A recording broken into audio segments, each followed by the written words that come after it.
The empty city strategy, one of the 36 stratagems of stratagems, is considered one of the most thrilling psychological maneuvers in history. Its success made it the pinnacle of Zhuge Liang's military wisdom. Enduring in history, amid the tense confrontation between Wei and Shu, people inevitably wondered, what if Zhuge Liang misjudged Sima Yi and he decisively attacked the city? Wouldn't the city be lost and his life be in jeopardy? This stratagem was implemented during Zhuge Liang's first northern expedition, a period of intense ambition and power in Shu. By then, both Liu Bei and Cao Cao had passed away, and although Lu Chan had succeeded him, Zhuge Liang effectively controlled the government. Although the Shu army had been severely weakened to be why the loss of Jingzhou and the defeat at Yiling, after years of recuperation, its strength gradually recovered, allowing it to embark on the northern expedition.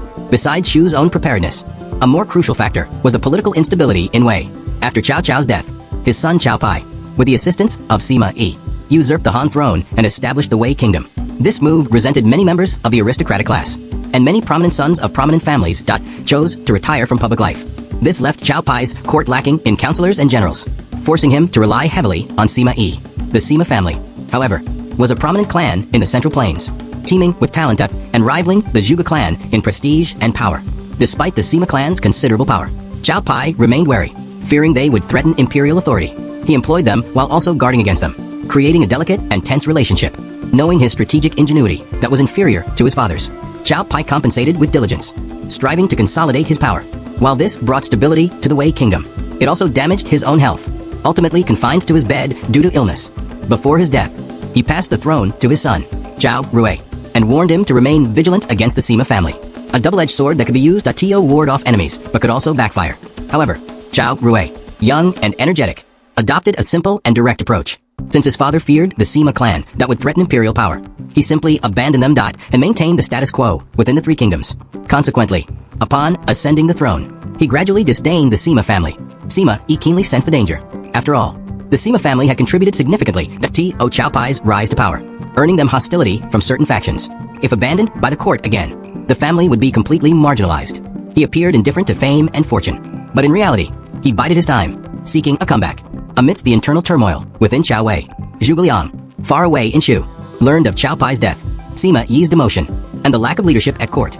He decisively launched a northern expedition. His first expedition saw him capture 3 cities in a row, shocking the entire Central Plains. How would Zhao Rui, the newly ascended Emperor Ming of Wei, respond to the oncoming Shu army? Clearly, he lacked the confidence to stand alone against Zhuge Liang.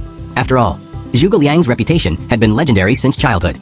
Not only had his father, Cao Pai, held his own, but even his grandfather, Cao Cao, had been repeatedly defeated by him. Now, with Zhuge Liang's army at the gates, it was a case of the elders taking on the younger, and his odds of victory were extremely high. Not only the emperor was panicked, the entire court, including the civil and military officials, was filled with fear. No one knew what this supremely resourceful opponent would do. Veteran generals and advisors who had once rivaled him were either old or deceased, leaving no one available. After much deliberation, the decision was made to reinstate the demoted Sima Yi. Despite Zhao Rui's reluctance, the pressing threat of the Shu army that compelled him to issue an imperial edict, Sima Yi, biding his time in the countryside, had been waiting for this opportunity. Upon receiving the imperial edict, he immediately set out for the front lines, fearing he would miss a strategic opportunity. He knew that if the Shu army advanced deep into the Central Plains, Wei would be irreversible. Therefore, they had to stop the enemy outside Qiushan to prevent further escalation of the conflict. To halt the Shu army's momentum, a cautious approach proved futile. Only a direct attack on its vital point could force its retreat. This crucial point was Jieting. Its fall would inevitably lead to the collapse of the Shu army.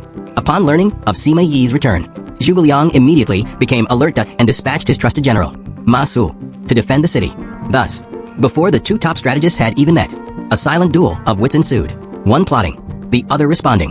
However, Zhuge Liang underestimated Sima Yi's determination to seize Jieting and overlooked the weaknesses of human nature.